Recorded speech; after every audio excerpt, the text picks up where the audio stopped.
Franca po ndërmerr një kthes të fortë strategjike në mbrojtje, duke planifikuar investime masive për të rritur ndjeshëm kapacitetet ushtarake deri në vitin 2030.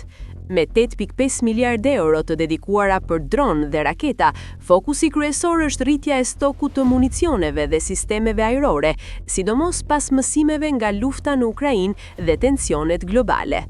Rritja me 400% e dronëve vetvrasës dhe zgjerimi i arsenalit të raketave dhe bombave të drejtuara tregojnë një orientim të qartë drejt luftës moderne, ku teknologjia dhe shpejtësia e prodhimit janë vendimtare.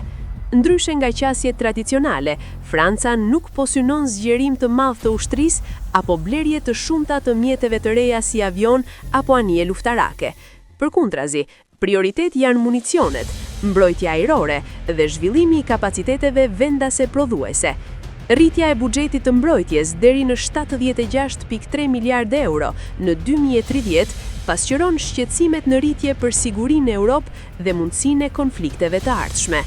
Në thelb, kjo strategji synon të forcojë pavarësinë ushtarake të Francës dhe të përgatisë vendin për një realitet të ri sigurie, ku gatishmëria dhe furnizimi i qëndrueshëm janë po aq të rëndësishme sa fuqia ushtarake vetë.